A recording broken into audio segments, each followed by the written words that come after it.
let's go Where are we going? to the podcast. We're already here. God damn it, episode 2. The Musicians Pass Podcast, a home for artists by artists. Hello, my name is Lyrizone. If you don't know who I am, I don't know why you're watching this, because you should know this. Clap on. That's not a good intro. We're already just cutting it. Hello, my name is Lyrizone. Welcome to the Musicians Pass Podcast, where we give a platform to a variety of artists so they can share their knowledge and experiences with our fellow musicians and fans. Here we focus on the how and why and get our guests' mindset. Yeah, that sounds good. Get zen. Today, we have the opportunity to interview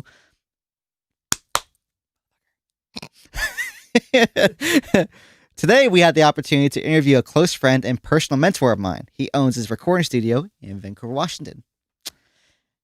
His company, Greenlight Studios, has produced as well as mixed and mastered many successful artists within Washington State and worldwide. Countrywide? Worldwide? I say I've played shows with international artists, but I haven't recorded internationally, I don't think. Clap on, clap on. The clapper. Keep thinking someone's coming down. So where are we starting from? We're having fun here. Bingo. Today, we have the opportunity to interview a close friend and personal mentor of mine. He owns his recording studio in Vancouver, Washington. His company, Greenlight Studios, has produced as well as mixed and mastered songs from many successful artists, both within Washington State and countrywide. He has recorded local talents such as Tall Dark Whimsy, Devinkash, Notebook of Contempt, and yours truly, and many more. He has a vast You gotta get used to seeing that, because he has vast songwriting experience and is reflected on both projects he works on in his solo time, as well as aiding his clients to get them to their point A to point B and more. On top of that success, he is a well-respected Instagram influencer, as well as respectively posting snippets of what he's working on to get perspective. He's also giving pointing... This is not good. I don't like video. So essentially, this guy goes to Instagram and shows you what he's doing. Because you know what? I'm tired of looking at the fucking paperwork and just like reading from it. We're going to be honest here. He does a lot of good content. His quality is really good, as you could tell from watching this video. Aww. Let's go ahead and be honest. And let's just stop being so formal and just get into the fucking interview. Because you're here to have a good time. You're here to learn. And you're talking with your neck on the microphone. Let's talk here. It's my second episode. Are you expecting perfection? You're not. So let's have fun. Let's get into this. If you can't hear me, sorry. Let's get to it. So, Joshua, how are you? Not bad. And entertained already. That's awesome. See, that's the point of this interview. All right. So, how you been? Doing good? Yeah, I mean, can't complain. There's lots of stuff going on in the world, but right now I've been mostly focused on my own world and getting everything that I want taken care of, and focusing on a lot of just, well, you know me, like I like growth. So in my off time, I'm literally doing more work on the things that I love. So, I don't know. I should talk to the camera more. Yeah, my apologies. But I like to continue learning from the craft and building the craft. So when not working on artists, I'm also learning more about what I'm doing and working towards getting further and further along, because it's something I enjoy. I don't just do it because it's a paycheck. Awesome. Like that's why good to hear. You're still here, probably. So what initially brought you into this?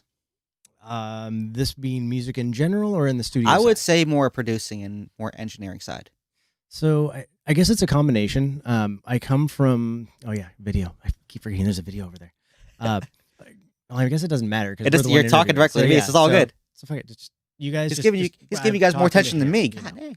So anyway, it kind of started like I was in bands for years, and in my way up through bands, I started realizing pretty quickly where it's like when you're relying on a bunch of people to try and do something, like it's complicated.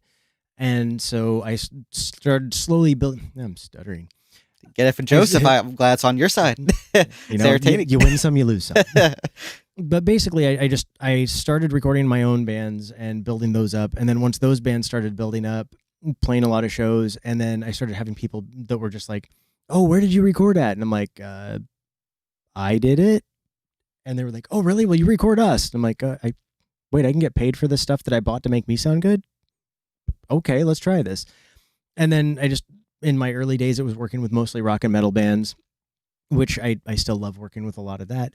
But then over these last probably 5 years or so, as the industry has shifted, I started getting a lot of hip hop clients, which is, you came to me through a portion of that. But also, in case you guys haven't heard as much of his actual personal stuff, yours, I get to do both, which is why I love it, is because you have the hip hop element, and then a lot of the times the electronic element. And then you're like, hey, throw a guitar, drums, bass, something else on. And so it allows me to be creative and have fun.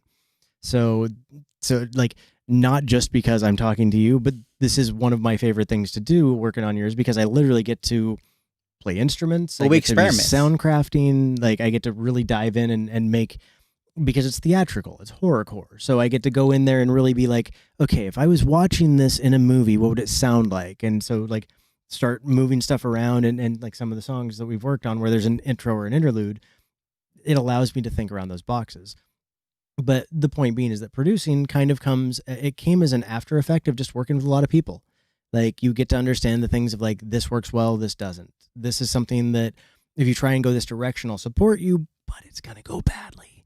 I mean, because there are some of those. And then there's also times where I've been wrong, where had one artist in where like, normally always track to a metronome, track the instruments separated out, but he was so good. And his name's Stan Baker. If you want to look him up, I don't have the website offhand, but phenomenal songwriter. But basically, I like had him in the vocal booth, and I'm setting up the microphone, and I'm reluctant because I'm like, doing vocals and guitar at the same time. But then I came in, hit record, and I listened to it, and I'm like, I'm wrong. Like, he's that good. I just need to step away, let him do it the way he wants to do it. So one thing to know in being a producer and engineer and all the things involved is that your ego has to be in check. Like, you don't get to just be, I'm the reason. It's no, this is a group effort. If you try and take the reins too much, they're not gonna like working with you, no matter what your quality is. Exactly. So sorry. All right, it's all good. Apologies. It's your interview. I want you to talk. Okay, this is one brings us to a question. We want Instagram. Brevity is not my strong point. It's all good. When we were going through the questions asked, people through many platforms, Instagram, Facebook, if you want to leave some questions for Josh and for this moment, and I have a couple, and this is this one moment. Of them. Right this now. Moment. Maybe later if you're watching the video again. So, what would you be doing within the scene if you weren't engineering or doing vocal production? You know, there's a part of me that would want to say that playing live shows, because live shows are a lot of fun.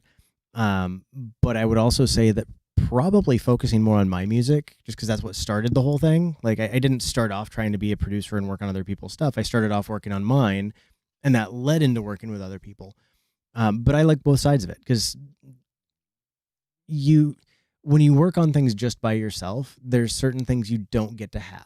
Like because it's like that whole like 1 + 1 = 3 when it comes to ideas. Because you'll have an idea, I'll have an idea, and then a third idea grows out because both of our ideas came together, and then we kind of build them up.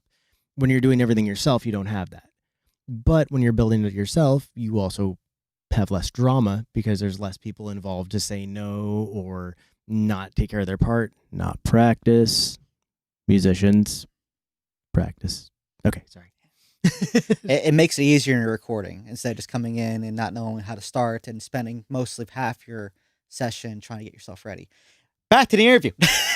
So, that being said, this actually goes back to when you were learning.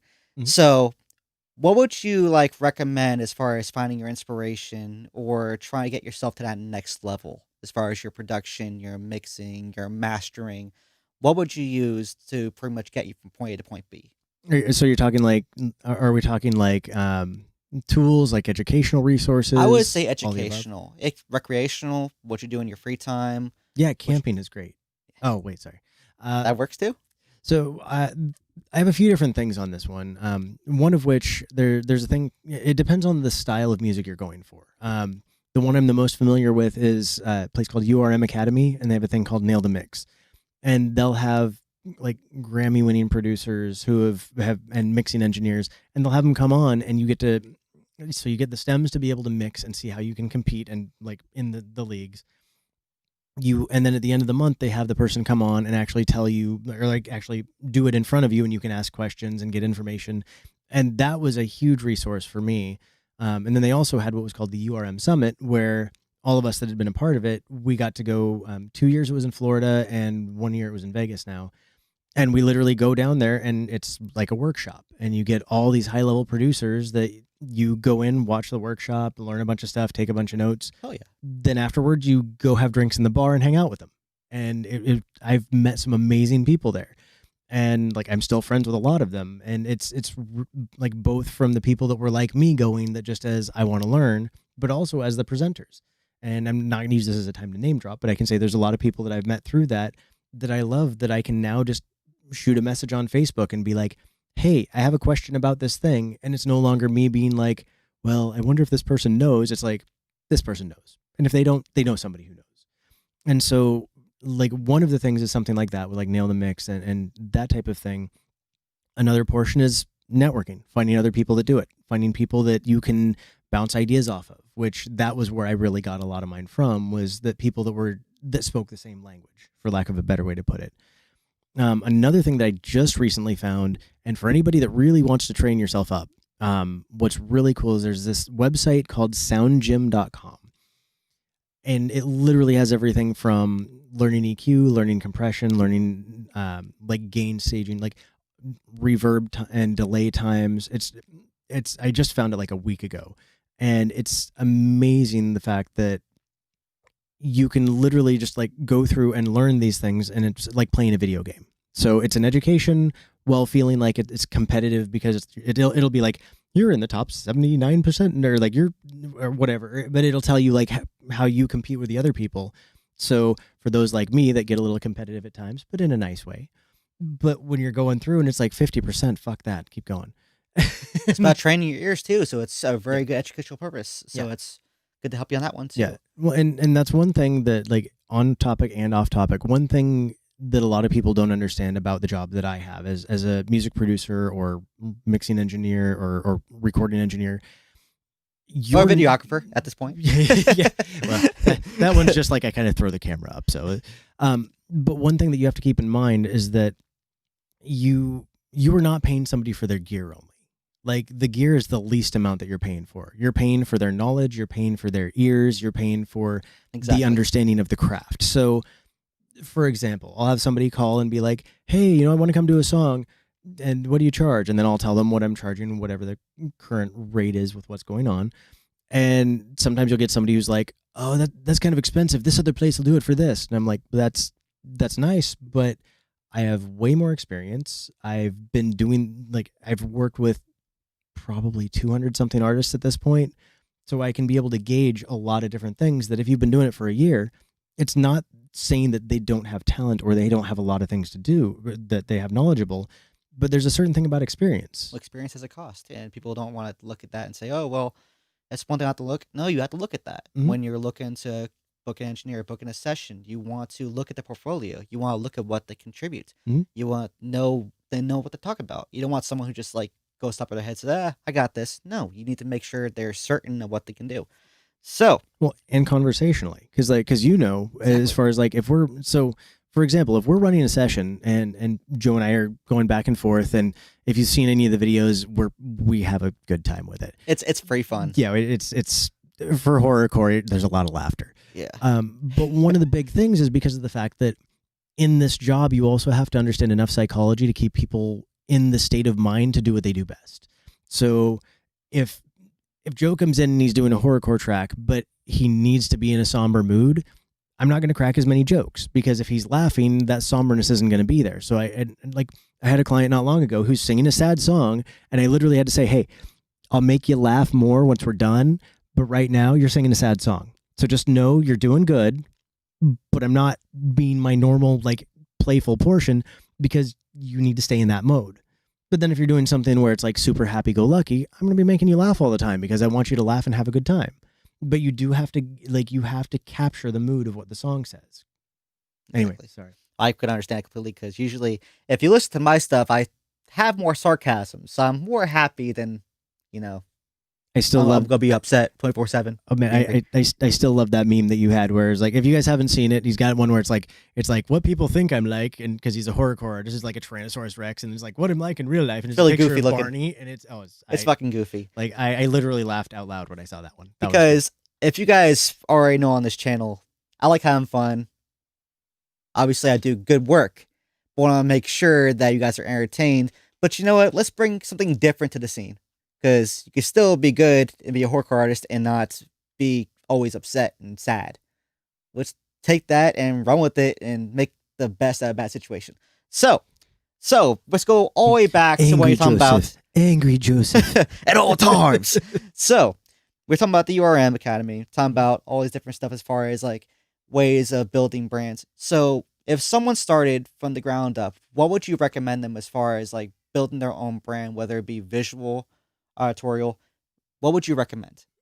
I mean, honestly, one of the biggest things that I really look at, I mean, first off is that I like a lot of Gary Vee's advice. One of the things that actually helped me with my Instagram channel specifically was I spent probably a year not doing it because I'm like, well, I want to make it perfect and I want to make it so like, you know, presentation wise, et cetera, et cetera. And I flailed for like, probably like a year. And in that process, I ended up realizing that you're laughing from the cat in the background, aren't you? I am. I can't help it. I find this hilarious. Which is hilarious because there's a sleeping cat over there. See, and the other cat, I don't even know which cat's yelling right now. That's funny. Crap, now I lost train of thought on the question. It's the branding, pretty much. Branding, like yes. So one of the things that Gary Vee said, and I think this is a really important takeaway, is when you're doing whatever you're doing, if you're a singer, you're a guitar player, you're a rapper, you're an engineer, document. Stop trying to create content and document what you do. Because the way I started mine, when I started taking it more seriously, was I literally took my phone, set it on a little tripod, and with the phone on the tripod, I did what I'm doing now, talked my way through something. Then I would hit play on the screen for what I was working on in the studio, and then I would flip the phone around. And all it was phone audio with coming out, which obviously, if you're a studio engineer, you know that recording from phone audio compared to the actual song, it's not the same. MP3 to wave. Yes. And then some, because then it's going mono into the phone. Yeah. So, but the thing was, though, is that you have to start. Like you don't get good by just waiting until the right time. And Masters were once amateurs. Yeah. So. And I've made the mistake more times than I like to count. But because it's like, it's one of those things that you know, and then you start something new, and then you're like, oh, I suck at this. Maybe I'm just not good. And then you realize that it's like nobody was when they started. I gotcha. Like it's you have to just embrace that. And so when you're branding, the first thing is be you, because that's 100%. Yeah, because you and I, like, we will be goofballs on camera and not have a problem with it. But here's the thing: if you're coming to me for studio work, and you just are like somber and drab and just like, you know, I'll still work. Yeah, I'll still work with you. Like, I don't have a problem with different people's mode, but I want you to know what mine normally is, because when you're here, I want to work with people that want to work with me. I don't want to work with people that don't want to work with me. Just like friends, I want to be around the people that we're a good support system for each other. That being the case, if you see my personality, say from this interview, and you're like, you know what, I want to record with that guy, he seems pretty cool, then I want to work with you. If you watch this interview and you're like, that guy doesn't take it serious enough, cool, go somewhere else. Like, it really is that, because it's like doctors. There's bedside manner. Like, we have different people we get along with and people that we don't. And part of your brand is figuring out those people that you align with. And it doesn't mean that you have to align at all times, and it doesn't mean you agree on everything. It just means that it speaks for your brand. I mean, because, you know, like anybody that has followed my channel, like, there is no such thing as PG. You're horrorcore. Devinkash, almost every song is about sex. Like GQ, where, you know, it's gangster rap. Like, it's across the board. But I'm not going to put explicit lyrics every time I post a video. If you haven't figured that out by now, but there are certain ways, because on the branding topic, sorry, again, brevity, no not worries. my strong It's all point, good. but to that level, one of my favorite things that I saw happen, and it was accidental through branding, was I started watching, and like you can actually go on my feed and see this, which was great, is that I would start seeing like Instagram feed. Yes, sorry, yes. Clarification. Yes, Instagram is where the majority of my stuff is posted. But it was hilarious because I started seeing like you and Devin posting on each other's stuff. And then I started seeing you and GQ posting on each other's stuff. And I start seeing different people that were working Networking together. is key. Anybody who thinks you just be close mind and don't want to like, I can understand keeping, no, that cuts you. But pretty much. How dare you on, it's not like it's your podcast or anything. It's not. Everybody, it's always great to communicate. And I can understand keeping your small circle, but also realize that more confined you keep yourself, you restrict your creativity. If you don't want to venture different places, then you're not going to find a lot of inspiration. I have found a lot of inspiration outside of my genre, which that's usually helped me, like, listen to Josh's stuff. Like, for his last band, pretty freaking epic.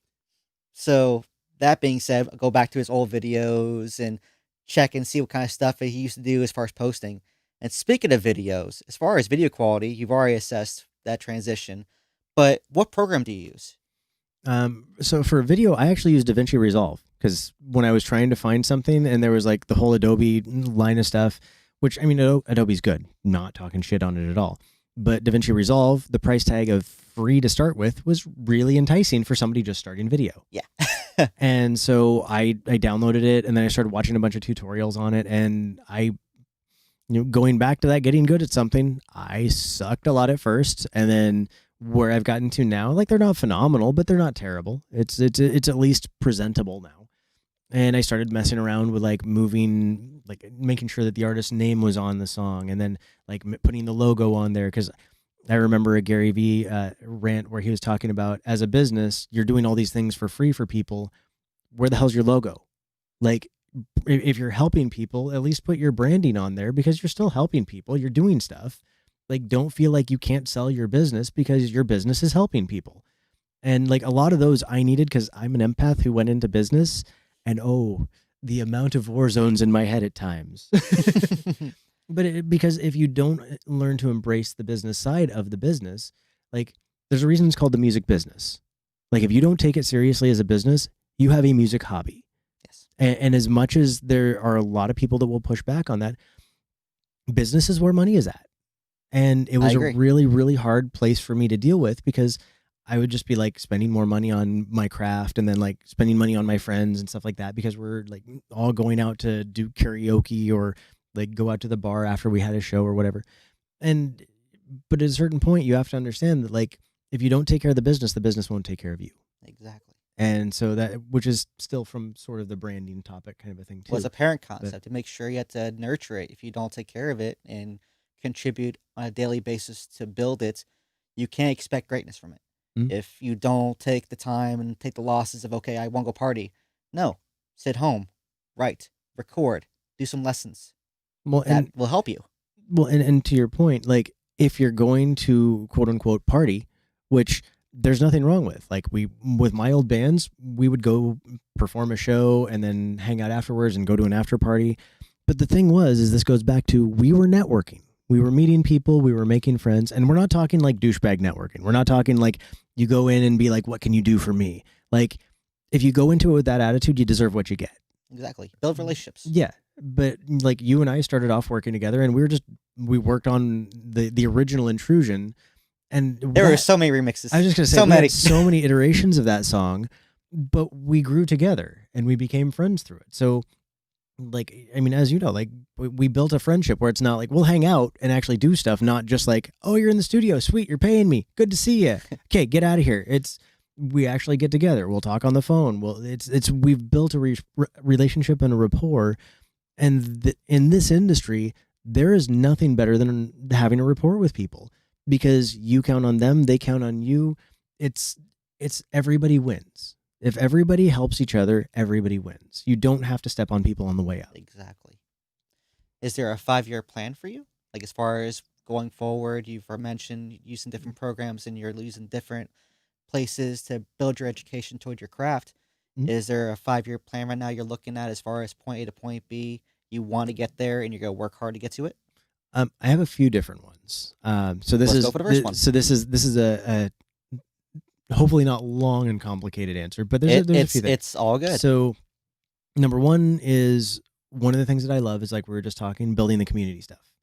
I want to do more of that, which is going to come through working with more artists and building more relationships. Back to our networking conversation, because I like when I see different artists working together and helping build each other up. To me, that moment of watching that, it was very surreal because it wasn't intentional. It was a byproduct of just documenting. Here's the artist I'm working with. Here's the song they're working on. I love what they're doing. So I want to keep growing that. One of the other things that I'm looking at is that you have to be aware of how musician is transitioning at every stage of things going on. And one thing that, like, if you're watching this at any given time other than right now or in a short time, this is during when we've had the COVID pandemic. And during this time, a lot of people started recording at home. And myself, I think that's awesome. I think that it's great to have access. But I also, and this is kind of also to a lot of people doing that, I don't want quality to start suffering so much that music kind of dies. And when things get saturated, that's what happens. So one of the steps that I'm taking now is I'm actually doing a pretty hands-on course with a high-level mastering engineer, so that specifically I can focus on mastering, because like I love mixing. I love, like, mastering has been the thing that's been like, I can do it, but not to the level that I want to. And so one of my goals right now is I've been diving into that hardcore because I want to be able to get to where not only can I master the stuff that I'm doing, but if, you know, say you're recording something from home and you're like, this isn't a polished product, I don't care, it's not that big, I just want it to sound good, I can still master it for you. So at least as you throw it on Spotify or whatever's good at the time, it still sounds good versus just, you know, you upload it straight to Spotify. And I mean, because I'm one of the weird ones where it's like, I actually love the fact that there's more access. The only issue I have is when people complain about the fact that it's like, okay, so I have the access, but now it's hard to be found. That's the industry now.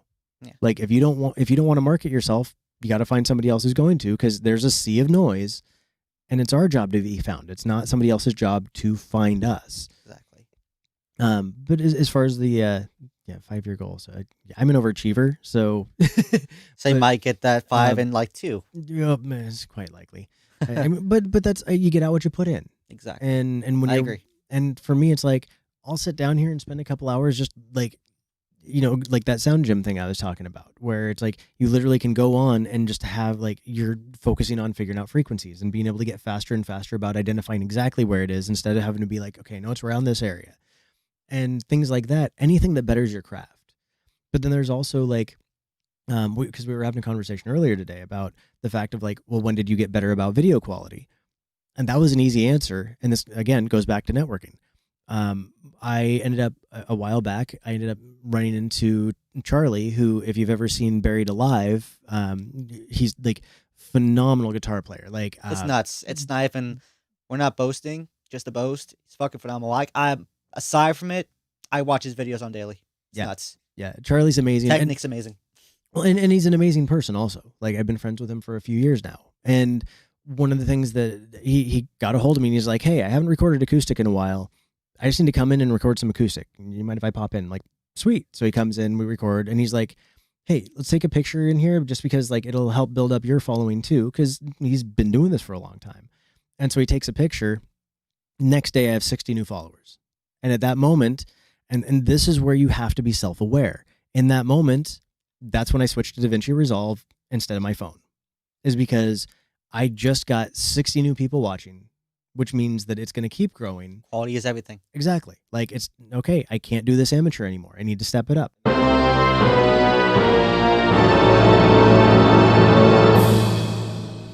So, speaking of videos, what made you want to improve your video quality over time? Because before we were talking about how the transitioning from doing on the cell phones, Obviously, not pretty much starting up documentation is key, but going to the documentation, what made you go to this point? Okay, and so basically, and we did this once before, and the camera stopped recording. So sorry, if I missed something. It makes it that much better the second time. Don't worry about it. Don't use Does it? Don't. So many things ran Wait through my for it. head, and I'm like, wait, not appropriate. Nope, not appropriate. Just stay quiet. I'm a horrorcore artist. Nothing you can say is gonna make me feel any different. But basically, so going back to our networking point is that the reason that I ended up knowing I had to step it up was I had already noticed that I'd been having like some of the higher end producers that I'd met at the summits that were kind of liking some of my stuff periodically. And I was like, oh shit, I'm being watched now, in a good way. Cause it's like, these are people I look up to and now they're looking at my stuff. And so that was where I started knowing I was going to need to, but the real conversion point came back to when I started working with Charlie with Buried Alive. And now, mind you, like Charlie does most of his own work, so I'm not trying to take any credit for the stuff that he does. Like honestly, the only thing that we recorded here was him strumming acoustic. Like I was looking forward to just watching him just wail on the acoustic, which he did while setting up. And then when we got to recording, it was just like strum. It's a fucking strum. beast. But check out his channel. Oh, dude, Charlie's amazing. Yeah. But yeah, so Charlie came in and we tracked the acoustic for stuff for the song "The Great Depression," and during the process, he's like, at the end of it, he's like, hey, let me take a picture so that way we can post this because maybe it'll get some more people to pay attention to you also. And I was like, I'm not going to hurt my feelings. Thank you. And so he takes the picture, posts it. Next day, I have 60 new followers. And so anybody who's tried to grow an Instagram channel or anything really, like that much conversion overnight, I was like, it's time to grow up. It's time to start doing things the real way. And that's when I got DaVinci Resolve. Good program. Yeah, well, and free. Like, how do you like? And you can pay. I think it's like $300 to buy the actual full version. But so far, I haven't needed it yet. And if I do, I mean, I'm the guy that's like, if you're using something on your own just to like documenting and things like that, whatever. But if you're actually using it for business, it's kind of our obligation to pay for that because without paying for those products, they can't keep doing things to make products for us. So it's kind of a hand in hand thing. That's why that's why like my computers, I don't have hacked software, and it's not being elitist. It's because I believe in supporting those that support me. And so I'm going to pay for the things that are making my job easier. Exactly. But yeah, and then, sorry, quick detraction because it was amazing and hilarious all at once. It's all good. So that picture that Charlie took in here, and it was like a few weeks later. I can't remember exactly how long, but Charlie tags me because some other guy like photoshops my face out to put his face on it, and then he posts something about like, I finally got to work with one of my idols with Buried Alive. And it was great because like I just cracked up because I'm like, you know what? If somebody's photoshopping me out of a picture, that means I'm in a successful enough place that like they want to now be became there. a meme. You are now a meme, sir. And to Viral. me, and it was funny because like I reposted it because I thought it was hilarious. And the guy who had actually done it was like, sorry. I'm like, no, I thought it was great. Like like I don't understand a lot of people that get so like upset about these things because to me the fact that you tried to crop me out from that, like that literally is a compliment. Like, cause, and it was great working with Charlie. Like, I love working with, like, he's not just a phenomenal guitar player and songwriter. And his wife is also amazing. Like, if you ever watch her play bass, just, like, that's all I gotta say. Seriously, like, seriously go check out the Buried Alive's YouTube channel. If you haven't seen it already, you owe it to yourself. Just do it. Do it. If nothing, well, and then there's the Charlie and Kaylee had me go out and do. Basically, they had me show up at a park to film. They just asked, "Hey, will you come out and film us?" And I was like, "Sure." And so I get there, and they're like, "Will you wear this?" And they hold up a costume of a giant strawberry, and I'm like, okay. I guess I'm wearing a giant strawberry costume, and I'm still waking up, so I'm not awake enough to really like process I'm just whatever. Okay. So then I'm literally holding the camera and filming both of them in nun costumes in the middle of a park, and like people are going through cleaning, people are walking dogs by, and I'm a giant strawberry with a camera. But so we've had some good times, but yeah. So, but going back to the main point from that is that I knew I needed to grow because I was now moving into a different league. And was And closing the gap. I think I've never seen that for like 2 years ago, which I still watch it to get myself like stuck in the mindset to where I always want to improve. To where Snoop Dogg was talking about it. He said when you're up here, either you can go down here and lower yourself, or you can go and find a way to bring your clientele. The less gap there is because you're literally setting yourself apart. He realized that he wanted to get his quality up to the point where he knows people are acknowledging quality. They want it. There's a demand for it. So jump on it and don't try to lower your expectations. Like even with this, I go to the studio for recording. I have my little home studio at home. We were just talking about that and building a home studio. I have mine being built up, but I bring my recordings here because I know he can take care of me. I do videos here because I know he can take care of me. I try. So, that being said, we're going to go back to our interview because we're having fun here. How For dare your we? 5-year goal, because usually that gives time period. Some people don't like doing this because they figure the 5-year goal is like overstretching, or they feel not as confident to build these reaches and build these points. But overachiever here, we're gonna probably break this down instead of 5 to a 2. But what would be your 5-year goal from this point? So there's a few different things, and this is subject to change based on everything else. Because like going back to the beginning of this interview, I started as a rock and metal kid, and I now do more hip hop than anything else. And the reason that I did that is because in my position, a lot of people may have looked at it and go, "No, I only work on rock, or I only work on metal," which is fine. There's nothing wrong with that if that is what you want. For me, I looked at it as, do I like working on hip hop more than I like the day job that I have? And at that moment, it's like, well, let's lean into it. And so then the approach that I used, and this is going towards the 5-year thing, I promise. It's all good. So it's your interview. You do what you got to do. but really what it comes down to is that I realized that in order for me to enjoy what I was working on, I had to kind of put my own stamp on it. And when I say that, it's not like, look at what I did. It's more of, what would I do to want to listen to this music? Like if it's something that I don't genuinely listen to normally, or that I don't really have a thing for, right? It's like, what can I do that makes me enjoy listening to this music versus dreading this music? And so that's where I grew a lot of it from, is that instead of just staying stubborn and being like, I'm going this way, I pivoted. And so my point with on the 5-year goal is that the current trajectory I'm on may pivot again. But for the short term, my current one, continuing to grow the artists that I work with. And I mean that in two ways, both in the fact of like helping the artists that I work with grow, but also growing and getting more artists of the same mindset as I hit the microphone. Because I've hit the point now where I get to be choosy about the artists that I work with, and I don't have to take anybody. And by being in that position, life is good. Like, I mean, I'm not going to complain. Like, it's an ideal mindset. Yeah. It's not stress free, because stress in the business will always come to you. But you want to get to that point where you feel comfortable knowing the actions you make, because especially for his business, you want to make sure that he can take care of what he wants to take care of, be on top of it, but also be happy. So being happy is key.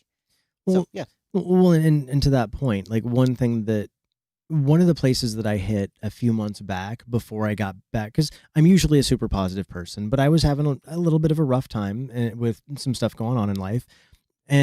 But I always focus forward.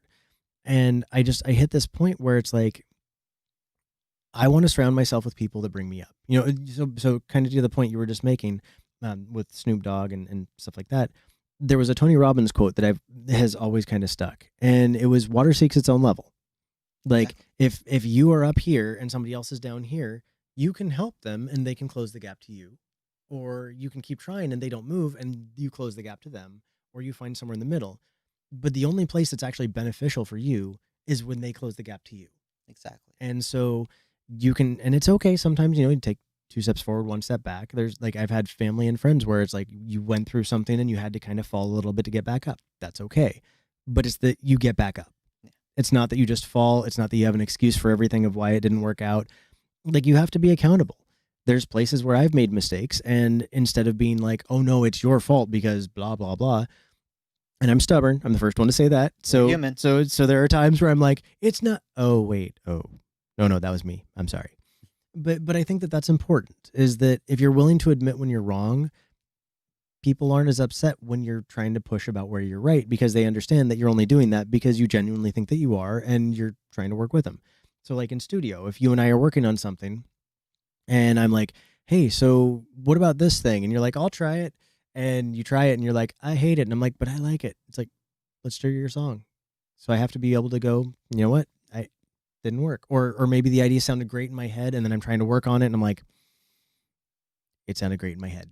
It sounds exactly like it sounded in my head, but it doesn't sound good audio. And that's a fucking weird place to be. It happens in the creative field so much. Yeah. Like you think this sounds great. Next day later, oh God, what have I done? How? But I think also I'm trying to focus a lot on mastering. I'm right now I'm taking a pretty elite level course, which I was really excited to get offered. And because basically like I got offered through a different course that I had taken for music business through Brian Hood. He had a music business course and I took that. And then I got this course through that because I was one of the ones that like actually took that and applied it. Like this has been my full-time job for 2 years now. So I think we already got that on section 3. Which part? In section 3, we were talking about the mastering. You brought the mastering in. Oh, you said the 5-year goal. That works too. Never mind. Clap on. Continue. 5-year goal. What's the 5-year goal? The 5-year goal. The 5-year goal is the 15-year goal. Keep improving. Yeah. But at the end of the day, I mean, really what it comes down to is just like having goals, period, is the important part. In 5 years, we don't even know what our society is going to look like. And like, 50 years ago, you could have a 5-year goal because things didn't move as fast. Nowadays, you have it's crazy. Yeah, it's like digital age is nuts. Yeah. Like even now, like as we're recording this, like I found different platforms as far as podcasting, Anchor that had teamed up with Spotify. Like maybe 5 months from now, a podcast might be all video, might be no type of thing as far as actual like vocals. But you know what? The best thing from this point is just to keep this. I hope this stays going forever, because this communication, sitting down with someone, learning their mindset, learn what brought them point A to point B, it's rewarding as me as an artist and for you as a listener, because we're humans, as you can tell from this interactions, that this is how we communicate. And we over communicate sometimes. I would tell him the same thing when we go through emails. I'd rather communicate and let you know what I'm thinking instead of just leaving it tossed in the wind. Absolutely. Communication is the number one reason for almost every problem in everything. Because if you take the time to understand somebody else's point of view, even if you disagree, like especially if you disagree, if you take the time to understand somebody else's point of view, you stop dehumanizing the situation. So if you and I are having a fight about something, or like using an example, like one of the artists recently, he and I, and we joke about this now, but we got into pretty heated debate about things, and both of us got a little upset a few times. But at the end of the day, we realized that it's because we're on the same team. It's because we both want what's best, and we were both going through some stressful times, and we weren't communicating as well as we should have been. And then once we got past the miscommunication part, like we're fine. Yeah, it's like our relationship was never the problem. Our communication was. And once we shifted our communication back to we're on the same team, not know this, know that, and back and forth on it. Like when we took that time to kind of like get out of our own heads and be like, wait, like if he's saying this, he's not attacking me. He's trying to say this. And then the other person, same thing, is like, if this person that I respect is saying this, it's probably not an attack. It's probably them genuinely trying to get through to me. And when you take the time to go, you know what? Maybe it is me right now. Like maybe there's something going on in life, or maybe just for whatever reason, the brain is just not working at optimal conditions, like whatever the reason is. So it's really important to, at the end of the day, always kind of look at our own actions and see if what we're doing may be causing part of that situation in the communication breakdown. Because yes, you are amazing about the communication you send. And sometimes you send so much where I'm like, wait, what's the synopsis? But at the same time, and then I get here and he's like, okay, that's what you meant. I got you. I got you. But I think that it's important, the fact that we know how do we communicate with each other. Exactly. If there's a question, because you and I even had one small time, I think it lasted like 30 seconds or like 5 minutes or something. Maybe. But it was just literally, there was like something happened. And then I was like, I don't know if that was the best decision. And you were like, it's still the decision I made. And I'm like, touche. At At least I stand with my word. I stand with what the fuck I do. Well, So but that's important, is that we have our own values, and they don't always have to coincide. And I mean, values isn't really, I guess, the right thing, because that particular situation wasn't a values thing. It was just it was a small thing. So essentially, as far as closing, the best thing we got to bring to this, I might just start this as far as the podcast, a closing message to our listeners. Communication is key. If you don't want to communicate, do not expect the answer that you want to be given. If you expect someone to give you your product correctly, communicate with them. Don't expect things just to be handed to you and you'd expect someone to read your mind. That will not happen in this business. I promise it will not happen. So, if you're really lucky, it might, but don't count on it lasting. It's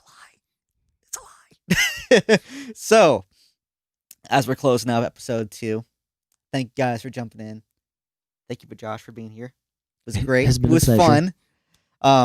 Check out this one. We're probably going to drop this on, and everyone's going to view it. It'll be on my YouTube. It'll be on IG Live or IGTV, or freaking Instagram calls it these days. They might just change their name 15 million times. It's going to be on Facebook. We got the audio version. Audio version.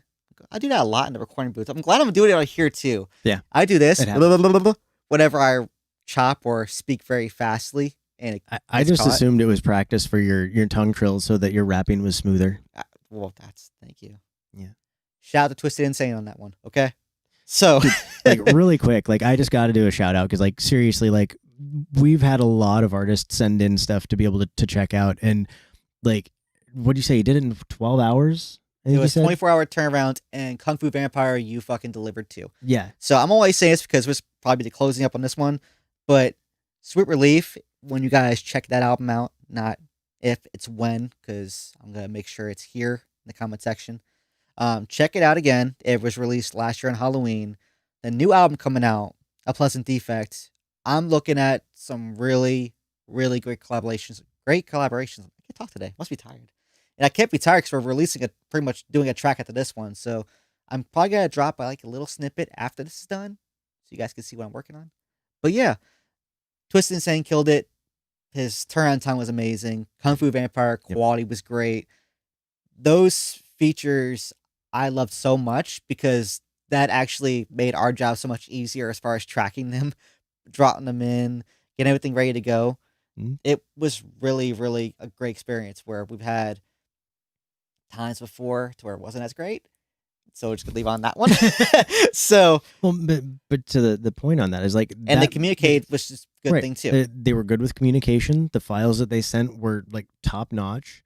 It was one of those things where after having a few of the other things that we'd had happen, you understand this is what it's like dealing with a professional. Yeah. And then once you deal with professionals, you start reading things better, and you start working with less people that aren't professionals. And so also this is, kind of in a closing thought, is remember that you are your word. Exactly. If you make a promise for something, if you say you're going to do something, whether that's send somebody a verse, whether that's to book time for a studio session, whether that's to pick somebody up from the airport, you aren't what you think you are what other people think you are, in that kind of a sense. Your presentation is going to be a certain amount, and you have to be real about that. If you don't know, if you're not self-aware, I'm one of those where I'm annoyingly self-aware, where it's just I will dig into myself constantly. Well, that's the thing though, is that everybody has that type of thing. Where me I'm constantly putting myself down, which is why I have to keep building them back up. He usually tries to build me up, say, hey, you're doing good. I know I'm human. Everybody makes mistakes, but also it's how you account for the mistakes. You don't just let it slide and say, okay, it wasn't my fault.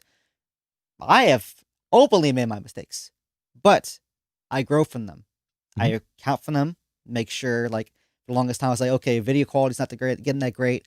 Talked about it on my actual Facebook Live. I was my video's not going that good, so I'm doing more stuff like this because I'd rather be more personal with you guys, more better quality.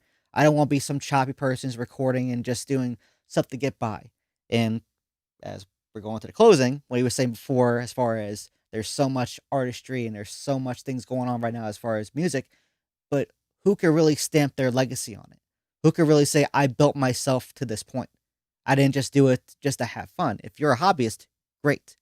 But if you want to be a professional, gotta put money down, gotta put the time in, and back to closing.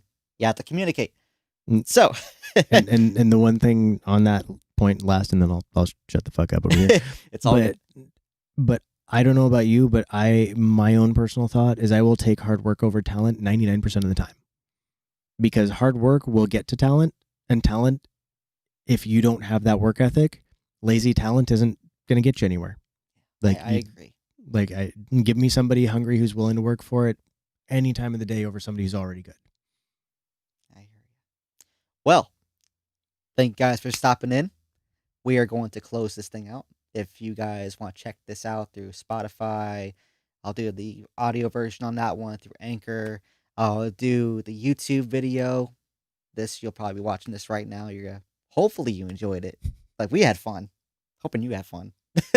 So, if not, at least we had fun. Yeah, there's gonna be plenty more of these. It's just they'll get better too when we actually understand what we're doing more. This is still only the second episode, so yeah, bear with us. The brevity is not there. If you think it's so clean and so polished, look at the previous videos they were doing where I was like hiccuping and laughing inside the booth trying to do a horrorcore track about literally get myself into a darkened mindset. No, I laugh. I literally laugh. Sometimes I had to laugh like the Joker to do ad-libs for a certain track. That was pretty interesting. Check that out. Underground Unleashed. I believe it was with Gruesome and Donnie Menace. Dance with the Devil. Jesus Christ. I never heard the final version, so we could check it out. After this, we will check it out. Sounds like that's so. So until then, thank you everyone tuning in. And as we understand, we're all trying to make it through this epidemic.